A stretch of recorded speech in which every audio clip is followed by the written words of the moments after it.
तो depreciation calculation के दो कॉमन मेथड्स हैं। एक होता है स्ट्रेट लाइन मेथड यानी एसएलएम मेथड, और दूसरा होता है डब्ल्यूडीबी मेथड यानी रिटन डाउन वैल्यू मेथड। तो पहले हम एसएलएम मेथड के बारे में देखेंगे कि इससे कैलकुलेशन कैसे होती है टैली के अंदर।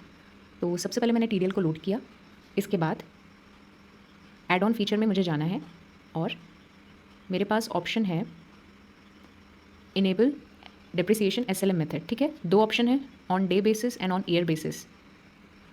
तो अगर आप ईयर बेसिस कर रहे हैं तो 365 डेज़ को कॉमन लेगा हर साल के लिए।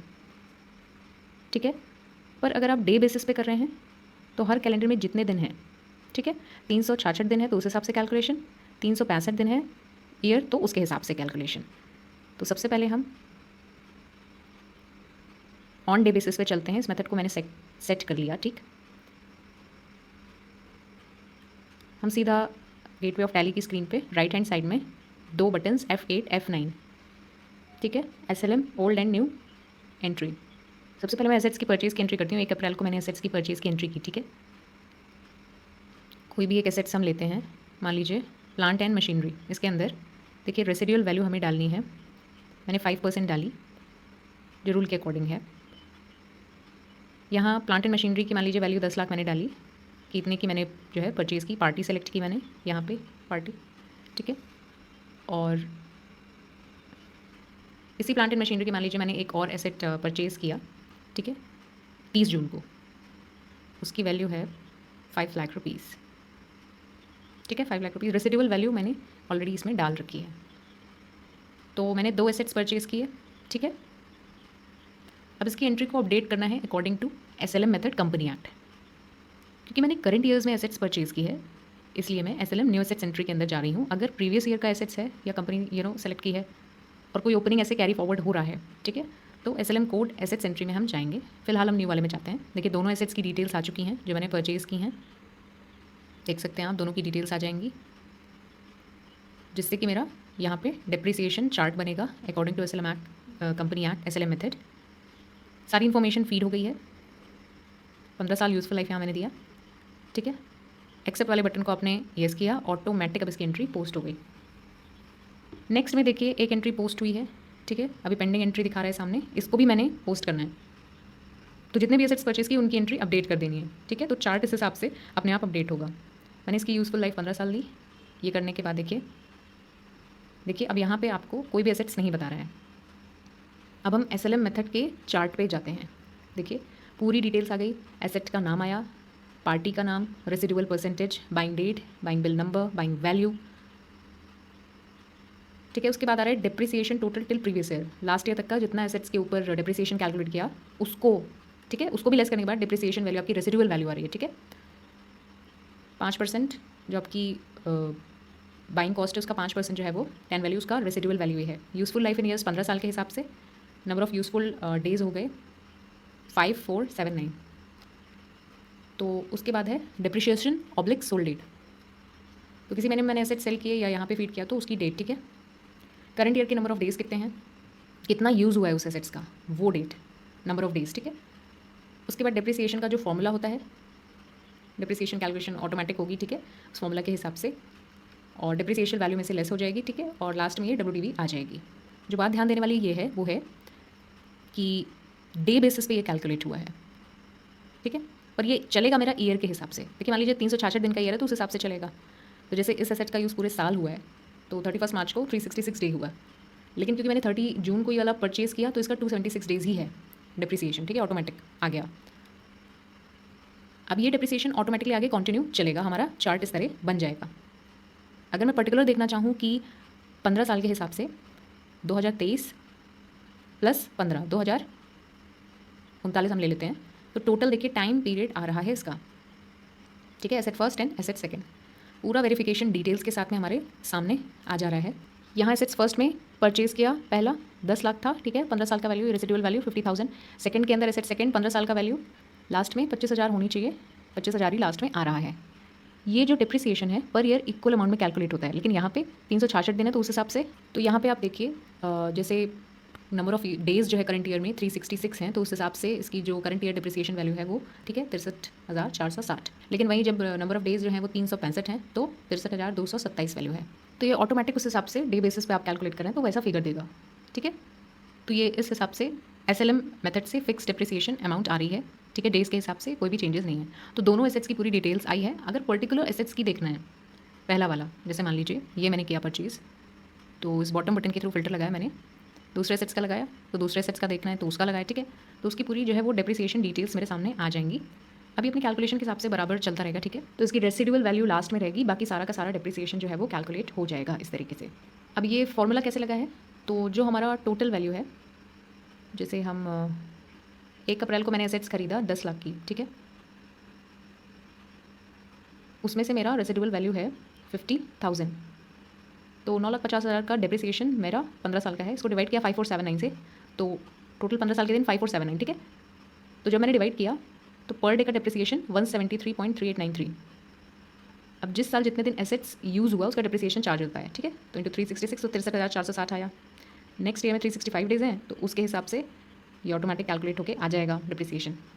इस तरह पूरा डिप्रिसिएशन रिफ्लेक्ट करता है हमारे सामने। अब एसेट्स को हम सेल करते हैं, तो इस कंडीशन में जिस साल हमने एसेट सेल किया, जिस डेट को, उस डेट तक का डिप्रिसिएशन है वो दिखेगा, उसके बाद नहीं दिखेगा क्योंकि हमने एसेट्स को सेल किया। मान लीजिए फर्स्ट वाली एसेट्स को हम सेल करते हैं, देखते हैं। सबसे पहले मैं चार्ट ओपन करती हूँ।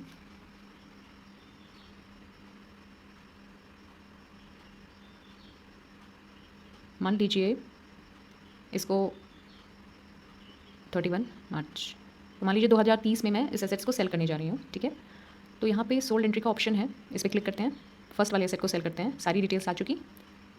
मान लीजिए इसकी डेट 31/12/2029 को इसको सेल कर रहे हैं, 31 दिसंबर 2029। ऑटोमेटिक उस साल की जो भी डिप्रिसिएशन डे हैं वो आ जाएंगे, एंट्री ऑटोमेटिक आपकी अपडेट हो जाएगी। ठीक है, पर इसकी जो ये देखिए यहाँ पे अपडेट गायब हो चुकी है क्योंकि मैंने इसको सेल कर दिया। तो उस देखिए 275 दिन का डिप्रिसिएशन यहाँ पे शो कर रहा है, बाकी वो सोल्ड आउट हो चुकी है, तो इसका फिगर गायब हो गया है। तो ऑटोमेटिक जो है वो उसका फिगर आ रहा है, कितने साल से एसेट्स यूज़ हुई हैं उस हिसाब से इसका ये आ रहा है। ठीक है, यहाँ पे पहले साल के अंदर कैरी फॉरवर्ड नहीं हुआ है कोई भी डिप्रिसिएशन। पहले साल में देखिए डिप्रिसिएशन 460 हमारा। ठीक है, WDB 9,36,000 की। अब 10 लाख में से 63,460 नेक्स्ट ईयर में लेस हुआ, और ये डिप्रिसिएबल वैल्यू जो है 9,36,540 आ रही है। थर्ड ईयर के अंदर वापस लेस हुआ। ठीक है, टोटल डिप्रिसिएशन में 26,000 लेस हुआ, और आपकी इतनी जो है डिप्रिसिएबल वैल्यू है 1,26,000। तो अगर आप कंपनी स्प्लिट करते हैं तो उसके बाद ही ये डेटा आपका कैरी फॉरवर्ड होगा। ठीक है, बार बार आपको अपडेट करने की ज़रूरत नहीं है। अब हम एक केस लेते हैं जिसमें हम मानते हैं कि हमारा एसेट्स का कोई पुराना केस भी है। जैसे मैंने फर्नीचर लिया। ठीक है, फर्नीचर के अंदर रेसिडुअल वैल्यू है और 1 लाख रुपए का बैलेंस मेरे पास है। ठीक है, जो कैरी फॉरवर्ड बैलेंस है। इस कंडीशन में जब 1 लाख का बैलेंस है फर्नीचर का, मैंने एंट्री ऑलरेडी ओपनिंग बैलेंस है। ठीक है, ये ओपनिंग बैलेंस शीट है, तो इस कंडीशन में ओल्ड एसेट्स की एंट्री करनी पड़ेगी। मान लेते हैं ये एसेट्स हमने 1 अप्रैल 2000 को खरीदी है, तो उस फाइनेंशियल टाइम को हमें देना पड़ेगा। हालांकि इसका जो फाइनेंशियल ईयर है वो 2023 से स्टार्ट हो रहा है, तो ओल्ड एसेट्स की एंट्री हमें करनी है, तो हमें वो टाइम पीरियड देना है जब हमने उस एसेट्स को परचेज़ किया। मान लीजिए 2001 में परचेज़ किया, 2000। ठीक है, तो वही हम इसका टाइम पीरियड दे देते हैं 2001 का। मैंने मान लीजिए 1 जुलाई 2000 को ये एसेट्स परचेज़ किया, तो SLM मेथड सेलेक्ट किया। ओल्ड एसेट्स की एंट्री मुझे करनी है, वो मैंने सेलेक्ट किया। फर्नीचर सेलेक्ट किया। पार्टी मैं कोई भी पार्टी ले लेती हूँ, यहाँ पे दूसरी पार्टी। 5 लाख रुपए वैल्यू डालते हैं, जो भी बाइंग वैल्यू है। ठीक है, वो डालनी है। बिल डेट 1 जुलाई 2000। बिल नंबर कुछ भी आप डाल सकते हैं जो डाल था आपका वो। यूज़फुल लाइफ मैंने 10 ईयर्स डाली। अब इस ऑप्शन को येस करना है, तो ऑटोमेटिक इसकी एंट्री अपडेट हो जाएगी। अब एंट्री मेरी अपडेट हो चुकी है। 2000 से हम देखते हैं करंट टाइम पीरियड। ठीक है, 31/3/2024 चल रहा है, तो करंट टाइम पीरियड में तो डिप्रिसिएशन मान लीजिए जो भी 5 साल का ऑटोमेटिक कैलकुलेट होकर वो सब कुछ आ जाएगा। अभी 10 साल का है, तो 2000 से लेके 2010 तक में ही एसेट्स खत्म हो जाएंगे। ठीक है, फर्नीचर की एसेट्स मेरी 31/3/2011 को ही इसका टाइम पीरियड खत्म हो चुका है, तो इसकी मतलब मान लीजिए वैल्यू ही खत्म हो चुकी है। ये मान लीजिए मैंने ये गलती की। ठीक है, 20 साल का टाइम पीरियड करना था पर मैंने 10 दे दिया, तो एसेट्स की वैल्यू को रिमूव करना है, तो हम यहाँ पे रिमूव भी कर सकते हैं इस एंट्री को सेलेक्ट करके। ठीक है, डिलीट सेलेक्टेड एसेट्स पे जाके क्लिक करेंगे, तो ये एसेट्स एंट्री यहाँ से मेरी क्लियर भी हो जाएगी। अब ये एंट्री गायब होगी। ठीक है, अब वापस हम करते हैं। फर्नीचर लिया मैंने 2000 में नहीं, 2010-11 मान लीजिए मैंने परचेज़ किया। ठीक है,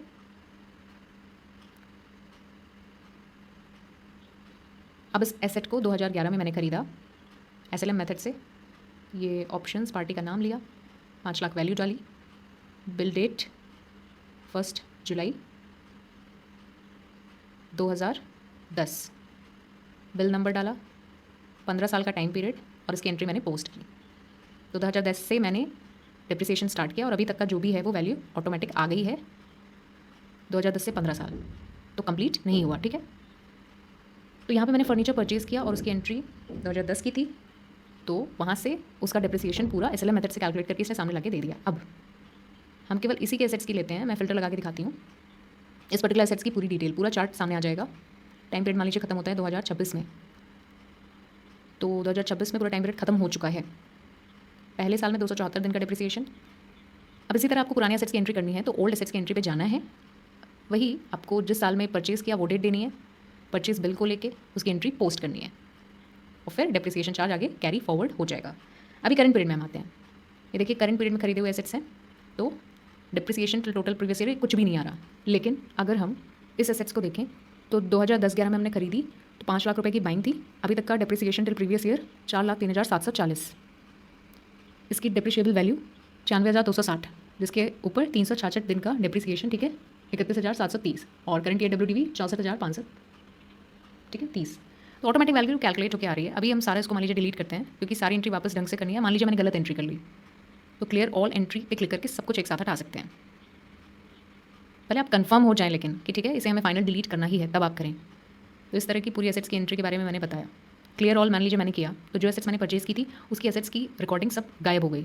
मैं वापस न्यू एसेट्स की एंट्री में जा रही हूँ, तो जो पेंडिंग लिस्ट में वापस एसेट्स थे वहाँ से मैंने उनकी डिप्रिसिएशन की एंट्री को हटाया, लेकिन ये वापस में मैं इस एंट्री को रिकवर कर सकती हूँ, पर क्योंकि वहाँ से रिमूव होने पे इस लिस्ट में ये आ चुकी है, ठीक है, तो केवल एसेट्स की लिस्ट ही आएगी, ठीक है। तो इस तरह SLM मेथड्स के अंदर मैंने आपको सिंपल मेथड से फॉर्मूला लगा के कंपनी एक्ट के हिसाब से जो चलता है वो हमने डिप्रिसिएशन वैल्यू कैलकुलेट करके देखी।